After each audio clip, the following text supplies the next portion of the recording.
Hello, hello, hello, and welcome to our webinar. We're super glad to have you, and I'm sure people will continue to bop on as we start these first couple of minutes. My name is Analeisa Latham. I'm from Greenville, South Carolina, and a coach in the MAPS ISA group coaching program. Little bit about me, and then we will introduce our guest today. I started in real estate in 2014 on a team here in the upstate of South Carolina. In the lead listing specialist role. Had no sales experience prior, no real estate experience prior, and through the help of coaching and training and my amazing Rainmaker Haro, if you're out there, shout out to you, was able to sell 78 units in my first 12 months and then 83 in the second 12 months. And in the second 12 months, that was done in about 8 months because I had baby, took time off. And so then my path kind of took me into coaching, and here we are today. Love pouring back what I've learned about lead generation and prospecting into the clients, the great clients that I get to work with. So that being said, I'd love to introduce you guys to Patrick Stroup, and want Patrick to just go ahead and give a little bit of background about who you are, what team you're with, and anything else you want to share with us so that our audience knows what kind of power they're talking to today. Sounds great. Well, thanks for the introduction, Analeisa. I really appreciate it. So I work for a team called 1245 Team. We're located in the Metro DC area. We actually have 3 main locations, one in Maryland around Frederick, Fairfax, Virginia, and then also Fredericksburg, Virginia. And we have different agents and staff in those areas. I've been in the inside sales role for about 2 years. And then I was actually in a few years back with a different team for a little over a year and got some experience that way, which is actually how I ended up back in the role. Because when I was in sales, I was actually in the car business, and I bought a new home with the team that I'm working with now. And he found out about my experience in inside sales, and we got to know each other, and he asked me to join the team. So pretty interesting how that worked out, but I'm grateful to be here. And I've been, of course, coaching with Analeisa, and that's been awesome, and put my business in a whole new perspective. So thank you. Yeah, absolutely. Absolutely. So you've been in this role. Tell me again, how long have you been in the inside sales role with the team you're with right now? So with the team I'm with now is about 2 years. It'll be 2 years in a few months. Okay, perfect. And so for 2019, here we are almost in September. Tell us about your production to this point, and maybe also, if you're willing, how did we do in 2018 as compared to this year? Yep. So my first full year with the team I'm in now, I did 29 deals. Took a little while to get started, and actually that's where I'd say my love for tracking kind of came into fruition last year, because I was hoping to kind of do more than that and really push the envelope and build a big business with the team I'm with, and ultimately getting into the tracking and everything pushed my business. Right now I'm at 42 deals year to date now, and expect somewhere between 65 and 75 by year's end. Wow. I don't do math in my head, but I'd say the percentage of growth that we're already at, and it's only September, is phenomenal. That's just like inspiring to me. So thank you for sharing that. Because again, this is power that you're talking to today. People, we have a lot to learn from this great resource. So tell me a little bit, you alluded to your love for tracking. Why? What is it about tracking that lights you up? So, well, the English philosopher Francis Bacon said, I think he coined the phrase, knowledge is power, right? So it's just all about knowing where you're at, where you want to be. And, to me, of course, knowing why I want to do things, but how to get to where I want to be is important. And that's really why I track my numbers. Because it's kind of that roadmap to get you to where you want to be. Yeah, totally. So if you looked back on last year as opposed to this year, obviously there's been a huge growth, and you mentioned part of that has to do with tracking. Like, expound on that for us. How did that help you? Yeah, so one of the big things that I want to share with you guys is when I first started last year, I really felt like I had a good handle on sales. I was, pretty good at car sales, and I moved up and I ended up being a manager for a dealership locally here in Maryland. And, I had a great track record with, sales in general. And I came into this role and there's some similarities and a lot of differences. And I had a lot of success right away, setting appointments and moving forward in the business, and things just weren't closing. I had some good appointments. I also had some appointments that didn't meet. So in my first month, I think I set 22 appointments, and I think only 11 of them met and 2 to 3 signed. So, I realized right away I had a lot to learn, and that kind of got me on the tracking route. So within the first 4 to 6 months, I realized, hey, there's some consistencies in the numbers for what I'm doing. And ultimately it led me to a point where I'm setting appointments, they're not converting. Why? So I started to look at the different ratios of where the appointments were failing. And the first thing that led me to was actually the set appointments to held appointments. So I was somewhere around 40 to 50% within that 4 to 6 months beginning timeline. And, I started to kind of realize I needed to change something. So that's initially what the numbers do for me in tracking the numbers. It shows me that there's a problem, or of course, a success. So either way, but that's what it indicated for me. There was a problem in the handoff between me and the agents I was setting these appointments for. So that pushed forward into why, what's happening, what can we do to fix it, and then continuing to track those numbers showed that what we did worked. I love that. I love that. Knowledge is power. That's one of my favorite phrases. And this is the very thing that you're talking about of tracking from, I set all these appointments, what happened to them? That's one of the biggest missing pieces that I see while I coach in this program. So I'm really excited that you hit on that and that we can share today with people that it is possible to have that knowledge in your back pocket at any given point in time. It just takes some intentionality. So give us like the 90,000 foot view of like, where do you track your numbers? I mean, we're going to show Patrick's tracker. He's given us, they've been gracious enough to let us set up today. But just 90,000 foot view on the daily, on the weekly, where do you track these things? So daily, I'm tracking the basic activities on a sheet. So I have a sheet in front of me whenever I'm working or shortly thereafter. I'm taking a phone call or making some phone calls. I track it right on a sheet. And then I take those numbers and I put them into very simply a Google spreadsheet. We have a document that we share amongst the team, and we call it our scoreboard, so that we can just keep track of what's happening in our activities and where that's going to lead us. So I take those numbers that I write on this tracking sheet daily, and I put them in daily, every other day. At a minimum, they're in every week. Okay, perfect. So when you talk about tracking daily, like let's say you're in a call session on a dialer, like what are the logistics of that?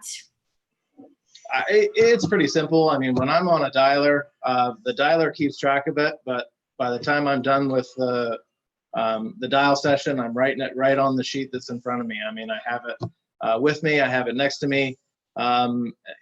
Gary Keller tells you to keep certain things in front of you. And to me, this is one of those. It's the Bible for me. So that and planning from what I'm doing with my tracking are the most important.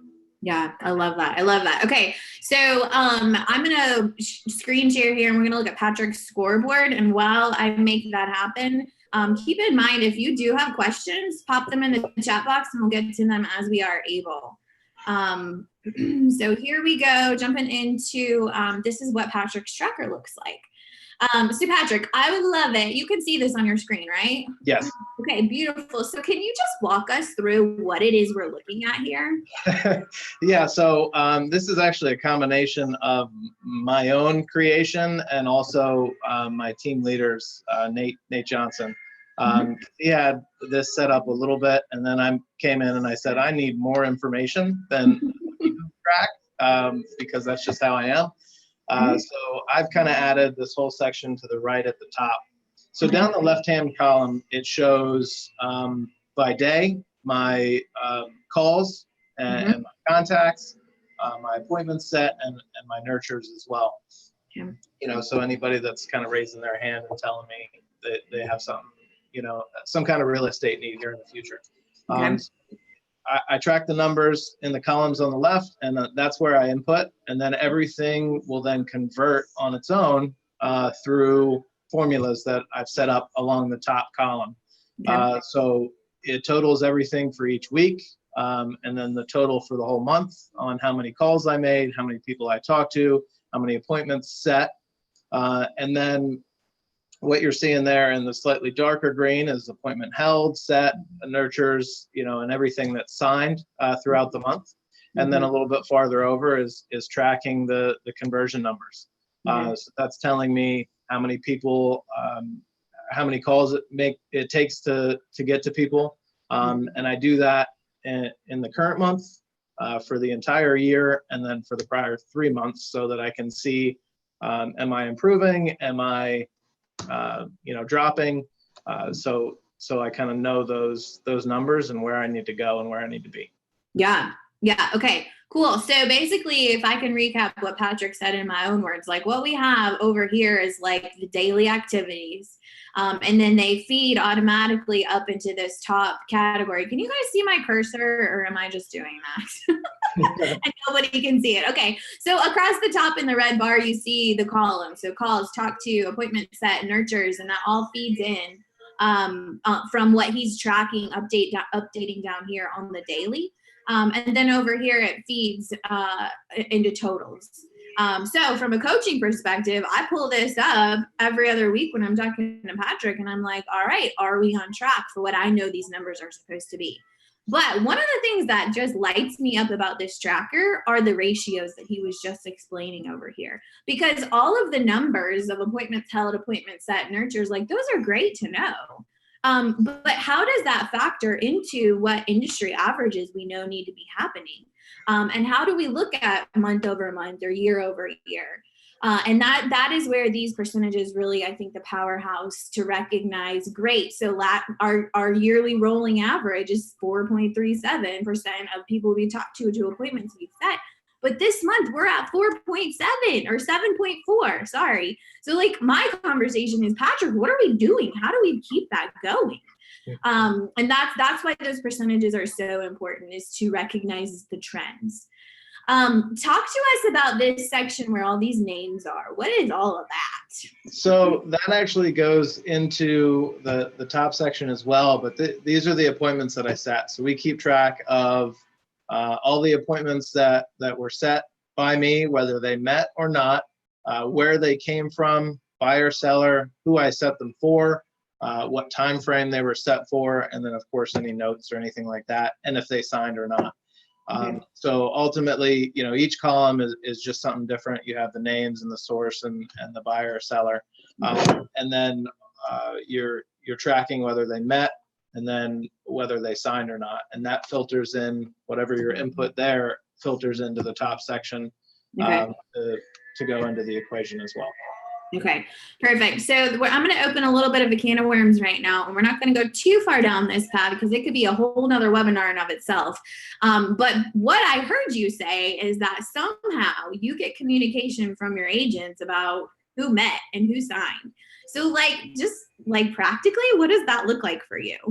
So we have a system to utilize into our CRM. So everybody goes into the CRM.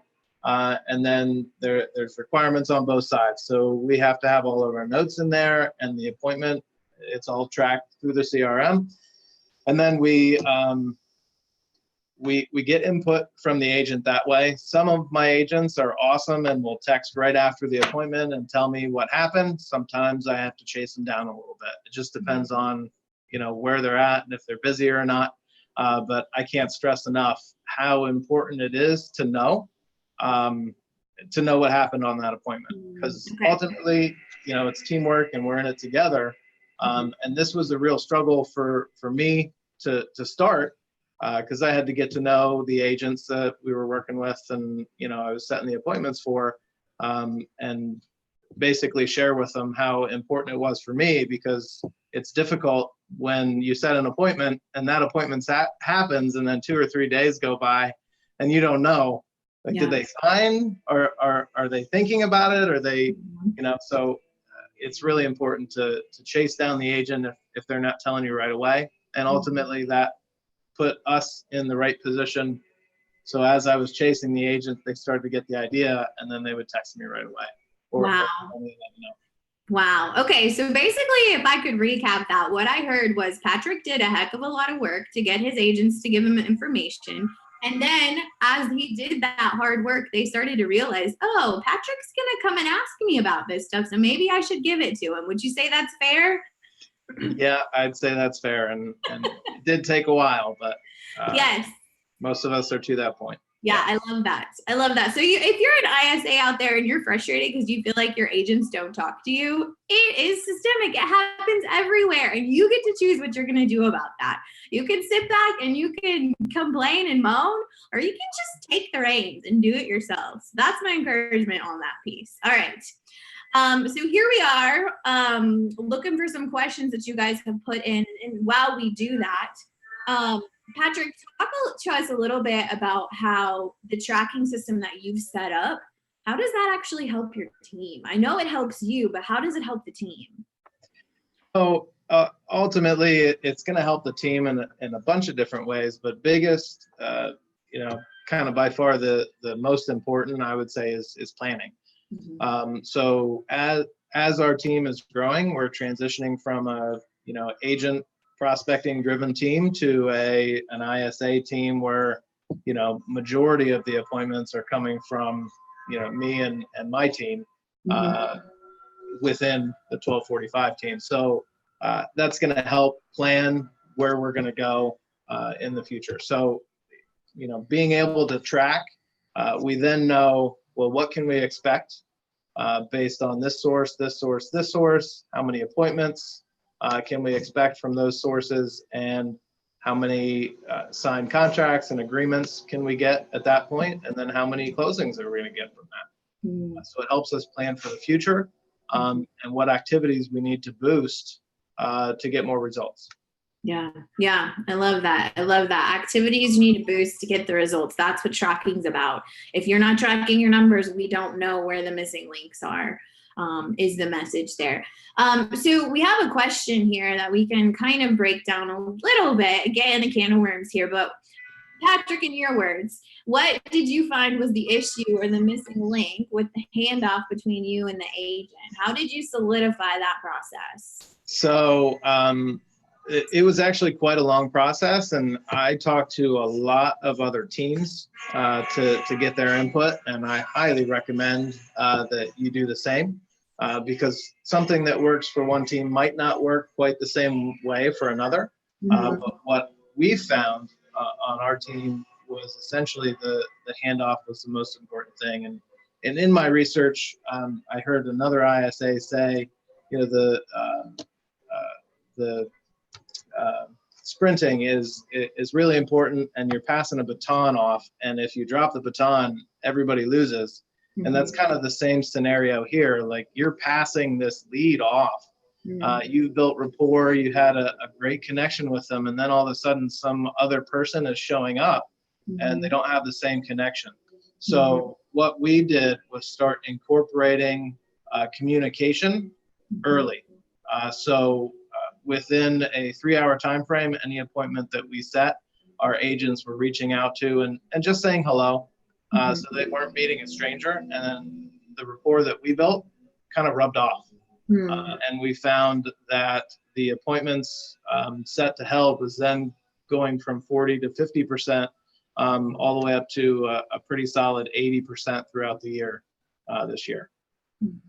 Yeah. Awesome. Good. Thank you for speaking to that. We had a question about the tracker itself, and I'll put that back. I understand I'm hearing it's kind of hard to see. So we will do what we can here. But the question was, what is the meaning of these weeks over here on the left-hand side? So Patrick, you want to speak to that real quickly? Yeah, I just laid it out so that I could see what activity and how much activity I was doing during the week. All I did was break it out for the whole month, and I said Monday to Sunday, was a full week. So that's all I'm doing over there. It's just breaking it out so I can see my daily activity and what week I was doing everything, those activities were in. Yeah, got it. So it's essentially what you're saying is it's weeks of the month is what we have there. Yeah. Okay. Perfect. Good. Thank you for that. So let's ask you this, like how often, I know you mentioned like you track your numbers daily on a sheet of paper and we input them into the spreadsheet. How often are you looking at the big picture of your ratios and your percentages at any given point? Like how often does that happen in a given month? So usually that's going to happen 4 to 5 times a month. Cause weekly I sit down and I do my 411. So I'm planning for what I need to accomplish, and I have my 135 business plan for the year, how many goals I want, how many closings I want, what my goals are for the year, and I've broken it out. And then I follow and I plan my 411. So every week I'm sitting down and saying these are the activities I need to complete this week. And I'm reviewing what I did the previous week. And if it wasn't enough, then I'm boosting it. If it was more, then it's bonus. And I keep forward on the activities I already had planned out. So ultimately, it's once a week. I'm looking at the big picture and saying, where are my numbers? Did I get a better answer rate this week? Did it drop a little bit? If so, what was I calling? Was I calling something different this week that it dropped? So those are just things I look at when I take the time to plan my week out. Yeah, that's powerful. Even down to who was I calling this week and why did it drop, or what does that look like? If you're not intentional about literally tracking every single activity that you do, there are no ways to answer that. And so play that out month over month over month. You see numbers that you don't like. Well, how do we know how to fix it? It's literally tracking every single activity that you're doing. So back to the comment about it's hard to see what the tracker is. We will work to send out just a screenshot of what Patrick has here so that, if you're interested in seeing the specific details, we can make that happen for you. So one thing I don't think has come up yet today, we talked about where we track. Obviously, it's in this incredibly powerful spreadsheet. But I don't know if you guys recognize this. It's in Google Sheets. So how much does Google Sheets cost to the average consumer? Like $0. Yep, nothing. Right? So the point I'm trying to make here is we don't have to, like, CTE is great. Whatever you use is great. And there are some super powerful systems out there that do amazing things. And this is a Google Sheet and it's just as powerful. So if you're saying, well, I don't have the fancy stuff, you don't need it. You don't need it. You can do it with Google Sheets for free, people. All right. So Patrick, if you were talking to somebody who was either in a role or who doesn't really have a handle on tracking their numbers, what would be step one that you would advise them on to get this going? Yeah, so step one is essentially just to start. That's where I was when I first started with the team. My team leader was stressing, hey, it's important to track and know your numbers, and I understood that from being in sales for a while. But ultimately, it's just taking the time to write it down every day and making sure you're tracking what you want to track.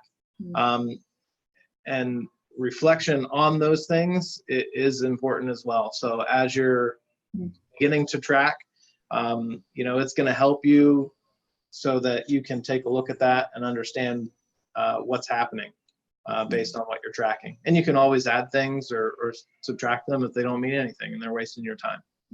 Yeah. I love that. So just get started is the message there. Maybe like Nike says, just do it, people. So I would say in my experience, the daily sheet that Patrick has is what was instrumental in me learning how to track my numbers. For instance, what ours looked like is there were little boxes across the top, numbers 1 through 100, and that's dials. So every time you dial a number, you cross it off. If you're on a dialer, it's not as beautiful, but go with it, right? We can always come back and cross through a bunch at a time.